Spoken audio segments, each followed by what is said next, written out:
Hi, team.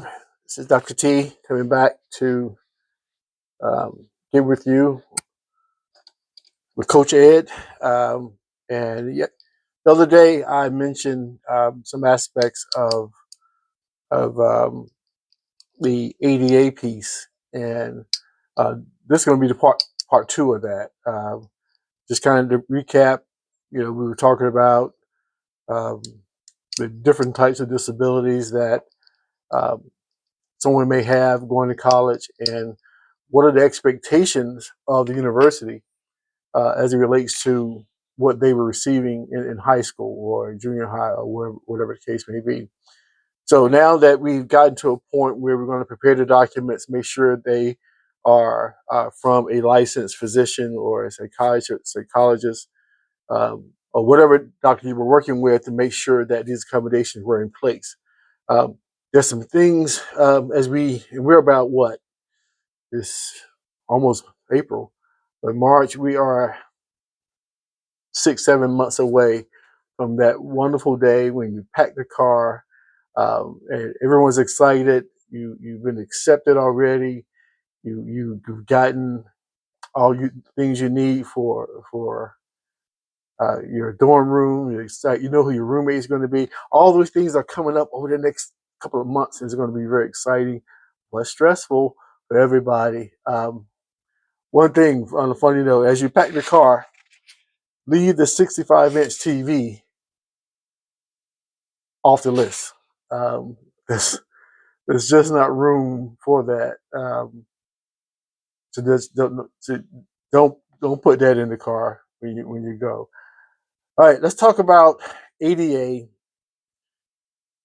IEP 504, and when you are preparing to go to the campus. Now, this could go for an open house and or actually going to campus. I don't like going to a campus for the first time. If it's far away, I understand.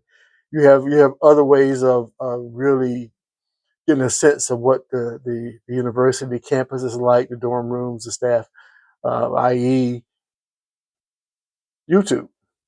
I've looked at many universities and got an idea of the facilities, the staff people. If you look them up, you know who's what they do, and just kind of the culture of the university. You can get that off of YouTube, but if you can go to the campus during the open house, I think what you'll learn is invaluable. You'll get a chance to meet um, the people from the recruiter to admissions office to the registrar to housing, the cafeteria, the president, the provost, the Falcon. You'll get a chance to meet all these people. You should at least get a chance to meet all these people. So, as a parent with a child that has a disability, whether it's a 504 or IEP or even a physical disability, here's some things you can take advantage of that moment and really get a look see or get an idea of how this is going to pan out.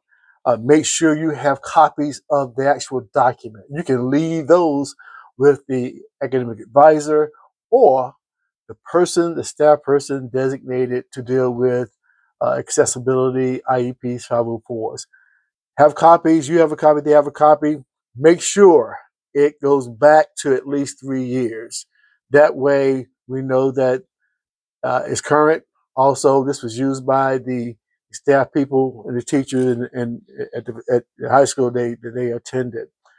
Um, also, this, in my opinion, there should be a person at a table representing the accessibility department. That is a person who has the responsibility of collecting the information, disseminating information to the proper people, and those being, in my opinion, only a couple: um, instructors and advisor.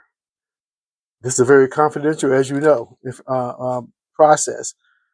So, and that is and I've in the past, I really advocated for that. That way, I can get a handle on who's coming, and if there's any information And there will be, I work with a handbook, and then that handbook, it was very clear as to what the expectations are from the university and what's expected from the parent. Mainly documentation, mainly make sure they are, depending on the age, and I'm going to talk about FERPA in my next video, but make sure that if the student was under 18, that the parent signed off on everything with the understanding that this is what we're going to do, and this is the expectation of the student, and this is the expectation of the parents, so that everything can be signed off on. And many times, if the parent or family did not come to open house, and I found out somehow, either through admissions or through the registrar, that this particular person, this particular new student has an IEP, I would contact them. I would send them an email, introduce myself, try to set up a Zoom where the parents and the student would be on the call, the Zoom meeting, and find out what are their expectations, and then I would be very clear in what the university was able to do. So going back, jumping, I know I'm going all over the place, but jumping back to an open house situation. In many cases, yes, faculty will be as part of the open house as with admissions and housing. And I think that's a good thing, because if you go in and you know exactly what your major is going to be, that gives you a good chance to meet with the faculty. That gives you a good chance to meet with, if the faculty serve also as advisors, you get to meet your advisor and a faculty member. But you get to meet the instructor, so you get a flavor of how they what kind of person they are, what the school they went to. You get a chance to just talk to them and see, um, and get a little better idea of what to expect in the classroom. You get to meet the professors. You get to meet the advising staff. And some of the things that they may talk about would be the accommodations that um, I've seen in documentation, such as extended time. I would say 95% of the students I work with would have this accommodation, extended time and a half on tests and assignments. Um, Note taking assistance. I've had experience with that where I had a student. He had a hearing disability, so we had a note taker for him. We had to hire a note taker, and he did very, very well. And the person that we hired was very patient and worked with that particular student. If the Another accommodation, um, testing in a quiet area. Most schools now have a designated room, designated space where students needing this accommodation can get it, as opposed to, I've also had to deal with maybe students who would take it in an office of a professor. Uh, yes and no to that, and that ranges in how that's dealt with. But having a designated spot, I like that better.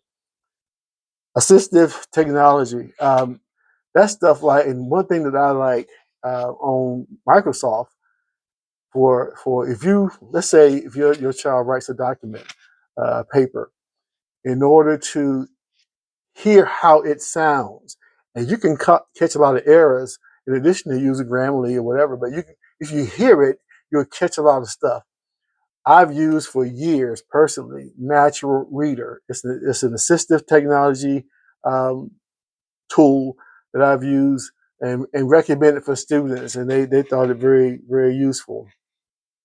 Um, Also, some other resources, tutorial. If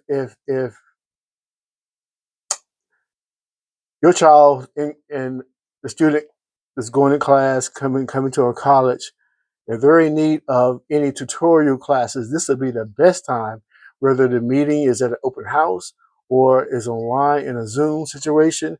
Ask that person, and more than likely it'll either be the academic advisor or the success coach, or it will be the staff person designated for the ADA or IEP portion of the department of the school. Ask about tutorial sessions. Ask about writing labs, right? Ask about, and I think I mentioned this yesterday. I think there's a period of transition that I I'm always concerned about for incoming freshmen. Keep in mind, 3 or 4 months ago, you were a high school senior. You were in high school. That's different in college. The expectations, the demands, the freedom is a lot different, and it's a lot for some students.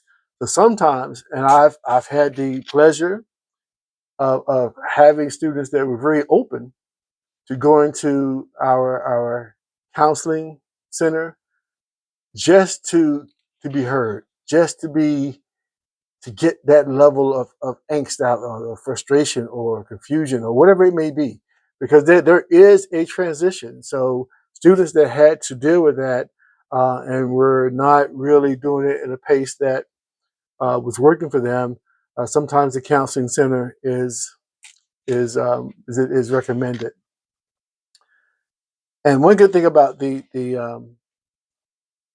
ADA IEP or the uh, ADA compliance office and that person, they do a lot of follow up. They do a lot of follow up. They're following up not only with the student, your child, and I know they're going to do that, but they're also following up with the faculty, asking questions.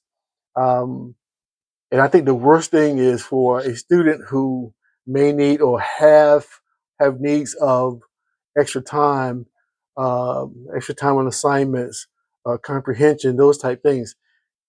Midterm is too late. That's why I'm all in favor of the academic advisor and or success coach and the ADA compliance office at 10 days, 2 weeks, right after they come to school. Get an idea of how they are adapting, how that transition is going for them, so that we can make adjustments then. It's really hard to make adjustments at midterms when you are making C's and D's, when in order to be successful for the rest of the semester, you got to make B's and A's. But you're already confused. You're already not understanding. You're already kind of behind the eight ball. And I'm not talking to all students are like this. This are just some examples of students I've worked with and how the remedy we came up with that helped them finish strong and finish in a better position. Uh, that's about it today, guys. I have one more piece on this. It'll be part 3, and I will bring that to you in a couple of days. Hopefully, you are taking the time to listen to my videos. I hope they are helpful. And if it's doing any good, and if not, if you're looking at it just to find out what I'm talking about, and it does not resonate with you, pass this information along to someone else. That may be a coworker, a friend, a relative who has a senior in high school. They're going to college, and they may have an IEP or 504. Don't hold this information back. Please send them my contact information if it's and that's coachadsolutions@gmail.com, or send them the link to this video so they can get an idea of this help for them or what to expect. I think most parents go in situations like going to college, taking their child to college without knowing a lot of the stuff, especially the details, and they kind of go away and hope for the best. Okay, guys, hit that like button. I really appreciate it. And all of you that have seen my videos, I really, really appreciate your time, and there's going to be more to come. Also, I promised there will be scholarship information, and guess what?